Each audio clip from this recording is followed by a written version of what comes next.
এই ছেলেটি প্রতিদিন রাতে তার গার্লফ্রেন্ডের সাথে দেখা করতে আসে আর সকাল হতেই ছেলেটি সেখান থেকে চলে যায়। একদিন রাতে যখন ছেলেটি মেয়েটির সাথে দেখা করতে আসে তখনই বুঝতে না পেরে সকাল হয়ে যায়। তখনই মেয়েটির মা মেয়েটিকে জোরে জোরে ডাকতে থাকে। মেয়েটি ঘুম থেকে উঠে দেখে ছেলেটি তার পাশেই শুয়ে আছে, তাই সে ছেলেটিকে সেখান থেকে বের করে দেয়। বিষয়টি কেউ বুঝতেও পারে না।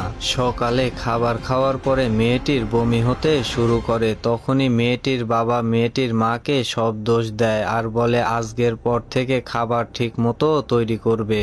রাতে যখন ছেলেটা তার সাথে দেখা করতে আসে মেয়েটি বলে আমি প্রেগনেন্ট। এই কথা শুনে ছেলেটি অবাক হয়ে যায়। সে মেয়েটিকে বলে বাচ্চাটা ফেলে দাও। মেয়েটি তাকে বলে যা হয়ে যাক না কেন আমি এই বাচ্চার জন্ম দিতে চাই।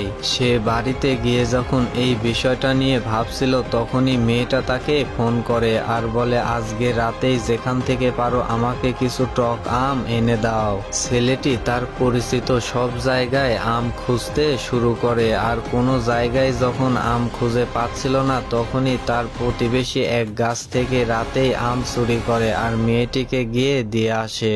সকালে মেয়েটির মা ফ্রিজ খুলতেই তার ভিতরে কিছু আম দেখতে পায়। সেগুলো নিয়ে মেয়েটির বাবার কাছে যায়। তখনই মেয়েটি এসে বলে এগুলো আমি খাওয়ার জন্য কিনে এনেছি। সেদিন রাতে যখন ছেলেটি তার সাথে দেখা করতে আসে মেয়েটি তাকে বলে আমাকে প্রেগনেন্সি সম্বন্ধে কিছু আইডিয়া দাও। এই বিষয়ে আইডিয়া নেওয়ার জন্য ছেলেটি যখনই তার বন্ধুর কাছে যায় তখনই তারা ছেলেটিকে বলে নিশ্চয়ই তুই একটা অঘটন ঘটিয়েছিস। তাদের এসব কথা শোনার পরে ছেলেটি তার ইউটিউবার মায়ের কাছে যায় আর বলে মা তুমি যদি ভাইরাল হতে চাও তাহলে প্রেগনেন্সি সম্বন্ধে একটা ভিডিও তৈরি করো।